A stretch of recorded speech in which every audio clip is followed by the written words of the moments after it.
the bacteria known to cause peptic ulcers as well as duodenal ulcers. Helicobacter pylori is a gram-negative rod bacteria. Here I'm drawing sort of simplified structure of the bacteria. H. pylori have flagella, which help in motility, in moving around. It also has DNA, which is circular within it. Some important virulent factors that Helicobacter pylori possesses include lipopolysaccharides, which help in adhering to cells. Another important virulent factor H. pylori have is an enzyme on the surface known as urease. Now, urease is very important in Helicobacter pylori survival.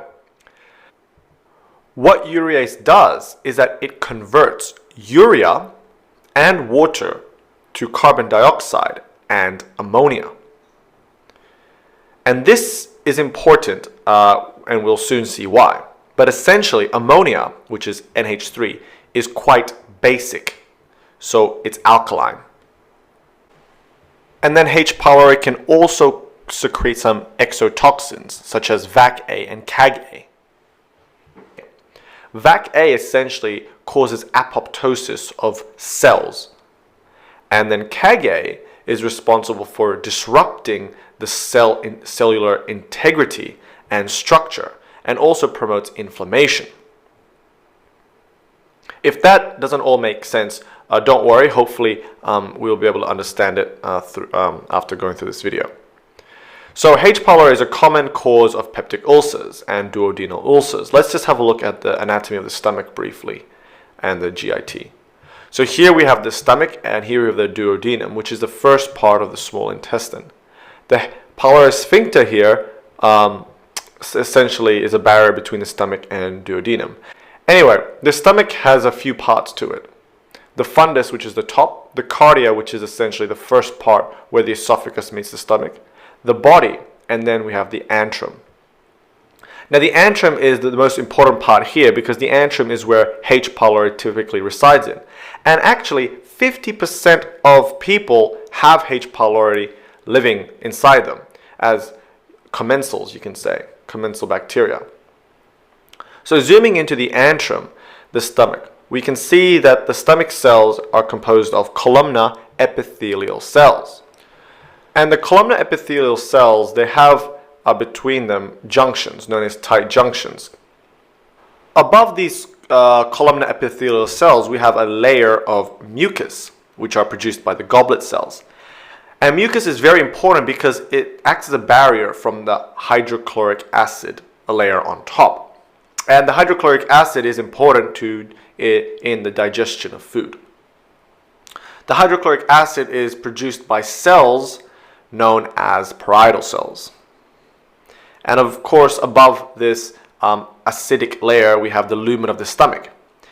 Residing within the lumen of the stomach, or just on top around here, we have the bacteria H. pylori. And they could be here either through an infection or they could just be there normally because, as I mentioned, about 50% of people have H. pylori within their stomach. So just drawing this up, we can see that the pH decreases from the mucus layer up the top. So the acid layer, the hydrochloric acid layer, is the most acidic. So H. pylori, how does it survive in this acidic environment? You see in the stomach, you find the chemical urea. And H. pylori can convert urea to carbon dioxide and ammonia. H. pylori can do this because it has the enzyme urease, and urease converts urea and water to carbon dioxide and ammonia. And ammonia is sort of alkaline, so it sort of neutralizes the acidity there, and therefore the H. pylori is able to move down towards the cells of the stomach. And it can move down with the help of its flagella, which helps in motility. So two things it's doing.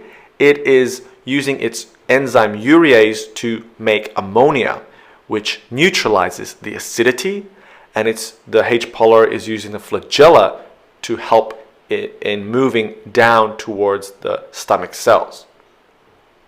Once it makes contact with the stomach cells, it can adhere to the stomach cells using lipopolysaccharide. And once H. pylori adheres to the stomach cells, it can secrete these dangerous exotoxins such as CAG-A and VAC-A.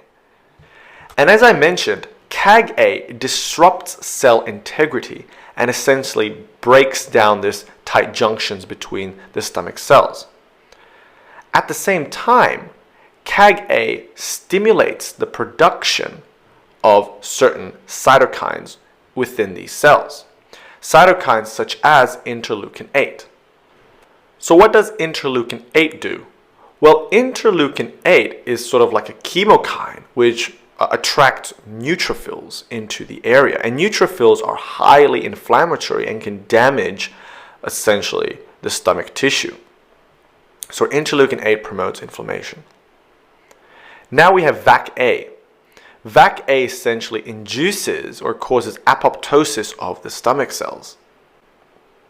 So the combination of CAG-A and VAC-A causes essentially just the breakage of the stomach cells. And this essentially allows the hydrochloric acid layer and mucus layer on top to basically come in. And as the hydrochloric acid layer comes in, it will really damage and eat up the surrounding tissue. And this is how the ulcer is formed.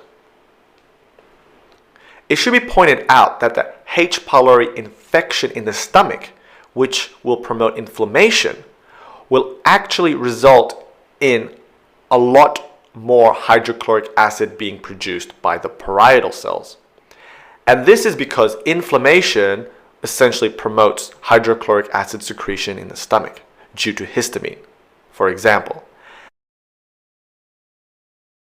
And with so much hydrochloric acid being produced by the stomach, the hydrochloric acid can actually enter the duodenum, which is normally basic.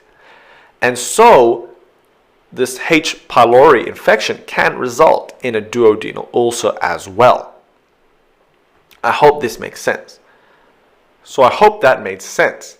Now, to diagnose a H. pylori ulcer, we use a urea breath test.